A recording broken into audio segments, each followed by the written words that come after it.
ازيكم يا حبايبي، عاملين ايه؟ يا رب تكونوا بخير وفي احسن حال. النهارده هنعمل مع بعض كيكه الرواني او كيكه الامهات، اللي هي الكيكه اللي بتتعمل بدقيق البسبوسه.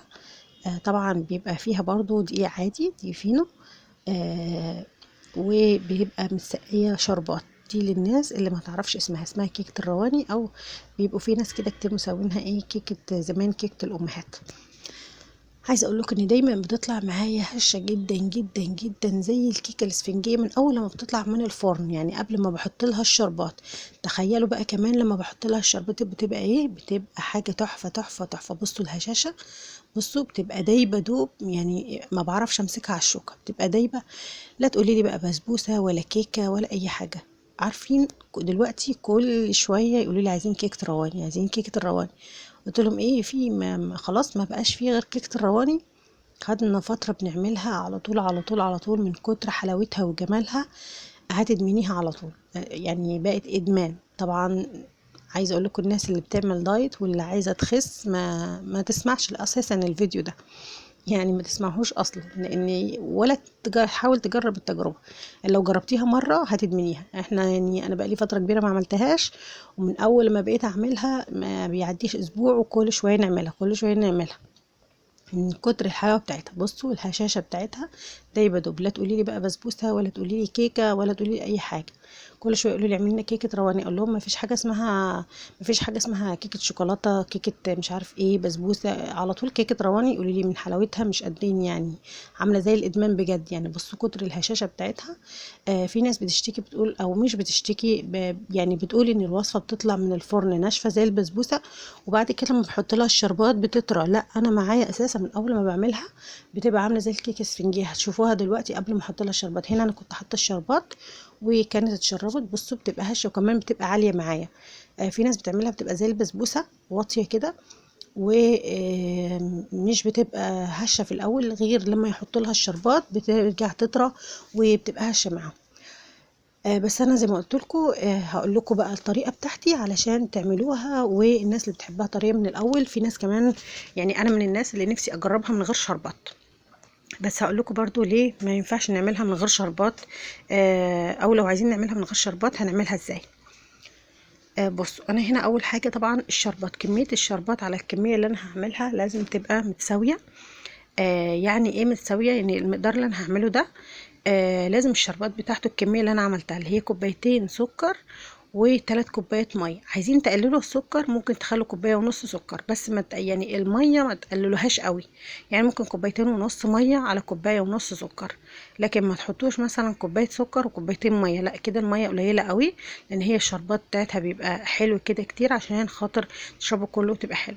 طيب دي بالنسبه لمكونات الشربات. انا حطيت كوبايتين سكر وثلاث كوبايات ميه. لو انت عايزاها اقل ممكن تخليها كوبايه ونص سكر، تمام، وكوبايتين ونص ميه. حطيتهم كده على النار، قلبتهم كده بالمعلقه وحطيتهم على النار. بعد كده عندي مقادير بقى الكيكه اللي اعملها: 3 بيضات، وعندي كوبايه سميد وكوبايه زيت وكوبايه سكر وكوبايه من الدقيق. طيب انا هنا كانش عندي دقيق سميد او دقيق بسبوسه. كان عندي كيس من البسبوسه، اللي هو الكاس الجاهزه دي، كان عندي كده نص. كنت اخدت منه كوبايه قبل كده، وفاضل عندي كوبايه، بس مش كوبايه كامله، كوبايه الا ربع. فاضطريت ان انا هاخد الكوبايه دي، كوبايه الدقيق البسبوسه، حطيتها في طبق، وهاخد قصادها برضو كوبايه الا ربع من السكر وكوبايه الا ربع من الزيت، تمام. والدقيق برضو هاخد كوبايه الا ربع، ولو احتجت الباقي هحط ربع زياده يعني. بصوا انا سهلت عليكم المقادير خالص، كلها قد بعض. يعني لو هتحطي كوبايه سميد هتحطي كوبايه زيت، كوبايه سكر، كوبايه دقيق، وعلبه الزبادي. علبه الزبادي اللي هي الكبيره دي، اللي هي 12 جنيه، تمام، اللي هي مش عارفه كام جرام، بس اللي هي الكبيره، يعني مش العلبه الصغيره اللي هي يدوب معلقه ولا معلقتين، لا دي العلبه الكبيره شويه. تمام. مش عارفه هنا هيبان في الفيديو كام جرام ولا لا. طيب اول حاجه قلبت معايا البيض، وهحط عليه السكر وقلبته كده.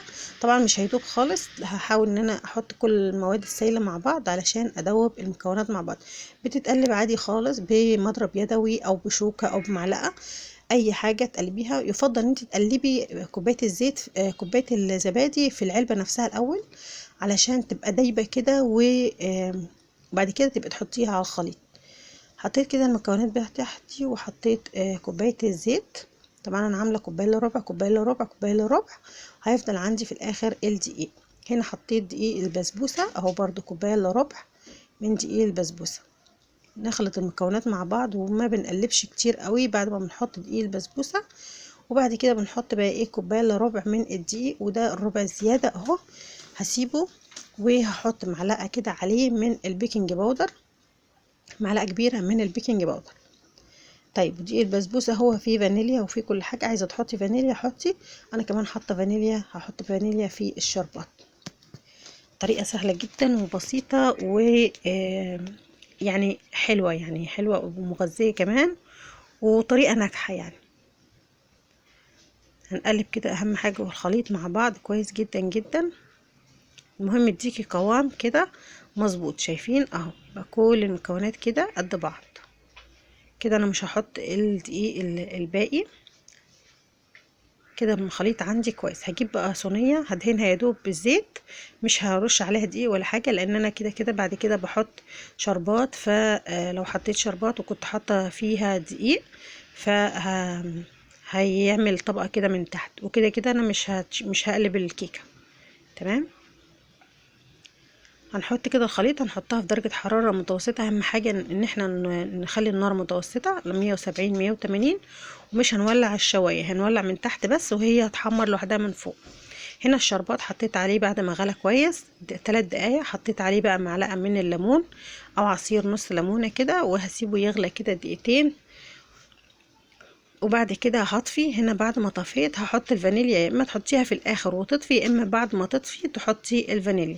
هنا انا طفيت خلاص وبطل غليان. هحط بقى كده ايه معلقه صغيره كده او نقطتين 3 من الفانيليا، وخلاص كده اهو. والشربات بتاعتي جاهزه. هنا الكيكه بقى بتاعتي طلعت مستويه جدا وحلوه. بصوا شايفين هشه جدا زي السنجيه بالظبط يا جماعه، يمكن كمان اهش.